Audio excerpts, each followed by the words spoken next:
Today, we're making Bun Ca Ri Ga, or chicken curry noodle soup, which is actually my favorite way to eat Vietnamese chicken curry. Now typically, you would see curry served with either rice or banh mi, but when this rich and silky curry is paired with slurpable noodles, it really makes this cà ri a perfect dish in my opinion. Let me show you how to make my version of it.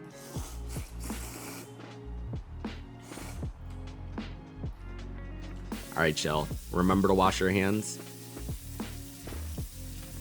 The first step in making our chicken curry is marinating our chicken. Now growing up, my mom would actually break down a whole chicken and cut it into bite-sized pieces. But one of my least favorite things when it comes to eating is picking out little bone shards or fragments. So for my version, we're using whole drumsticks to make it super easy. I have 4 pounds of drumsticks here that I'm marinating simply with 2 tablespoons of yellow Madras curry powder. We'll give that a good mix and let that vibe out in the fridge covered for at least half an hour, but like with most marinades, the longer the better. While our chicken is marinating, we'll move on to step 2 and get the rest of our prep work done. We'll start by peeling our carrots and potatoes, and I have 2 pounds each. And if you like this recipe and you want to learn how to make more of your favorite Vietnamese and Asian dishes, make sure you subscribe and turn on your notifications to stay up to date on all my latest posts.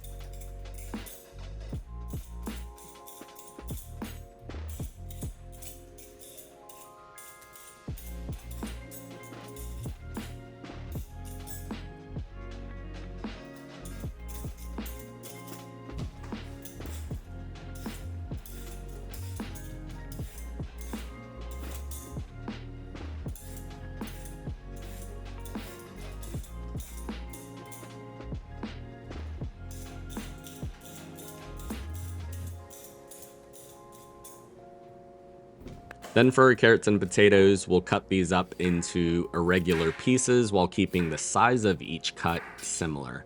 The uniform size will help cook them evenly, while the different shapes will keep things a little bit more interesting. And potatoes do cook up quicker than carrots, so you should actually cut these into bigger sizes than your carrots.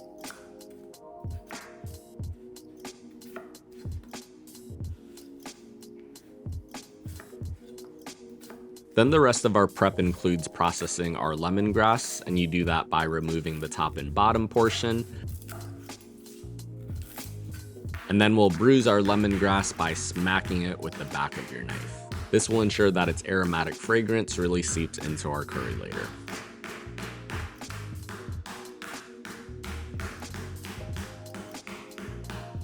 Then we'll take a whole white onion, we'll thinly slice half that onion and submerge it in cold water to use as a garnish.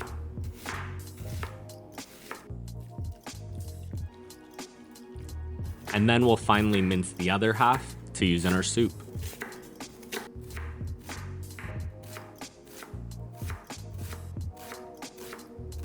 And the last part for step 2 is just washing our Thai basil, which will also be used as a garnish.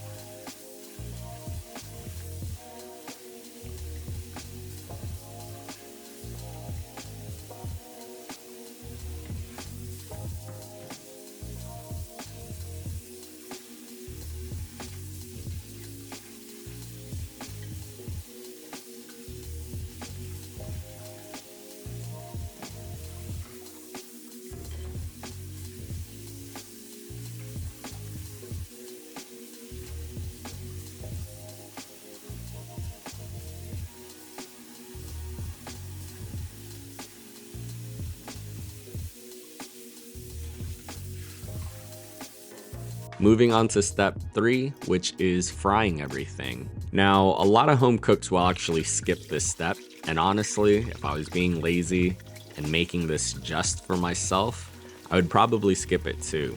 But the purpose of frying the carrots and potatoes is so that we can help them develop a protective border or skin so that they don't disintegrate too easily into our curry.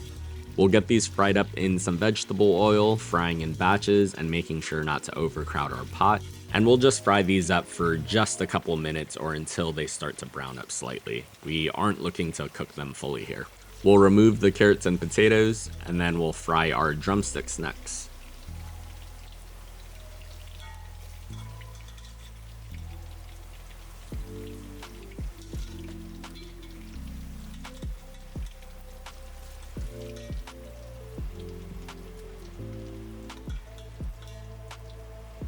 This will help activate the curry powder and lock in all of its flavor and juices.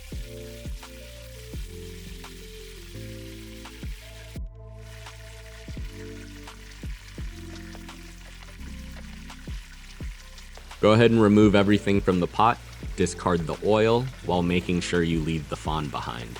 The fond has a ton of flavor that we want in our curry.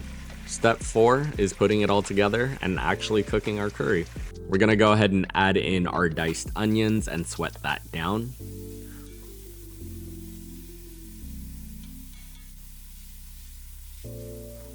We'll deglaze our pot with just a touch of water, picking up all those little bits of flavor.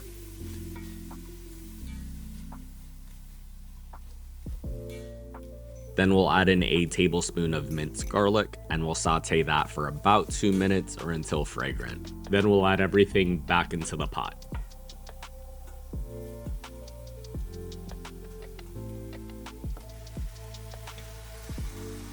To that, we'll add in 4 or 5 stalks of our lemongrass. We'll add 6 quarts of water, and the only real difference between this version and the one you would serve with rice or banh mi is that this one's a little bit looser and less stew-like. And then drop in 3 bay leaves. We're gonna season our curry with 2 additional tablespoons of curry powder and 2 tablespoons of chicken bouillon. Bring this up to a boil, skim off any impurities that bubble up.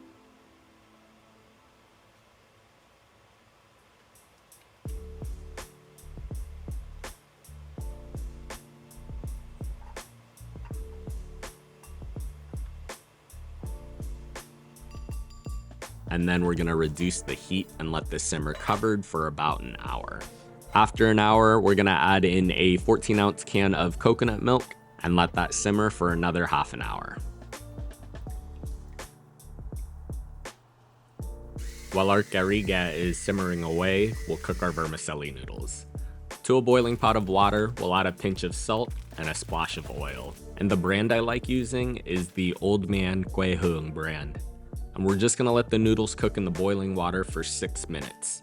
Then I'm gonna cover the pot and remove it from the heat and let it sit for another 6 minutes. I found that this is the perfect cook time for these noodles as they'll still have a little bite, a bit of chewiness, and they won't disintegrate into our soup. After it's been vibing out for 6 minutes, I'm gonna drain and rinse the noodles with cold water to stop the cooking process.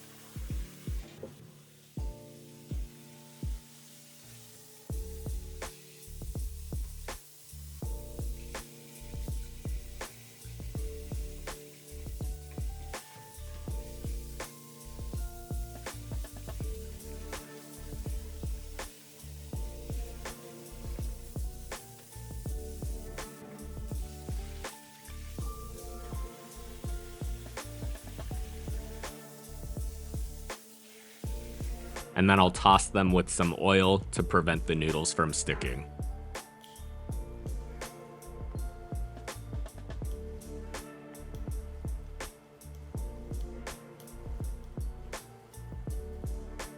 After a total of 1.5 hours of cooking, we're gonna season this with a 1-inch nub of rock sugar, 2 tablespoons of MSG, and 3 tablespoons of fish sauce. Now make sure you season everything to taste and adjust the flavor to your own palate, but once you've done that, that's pretty much it. The last step is serving it and enjoying.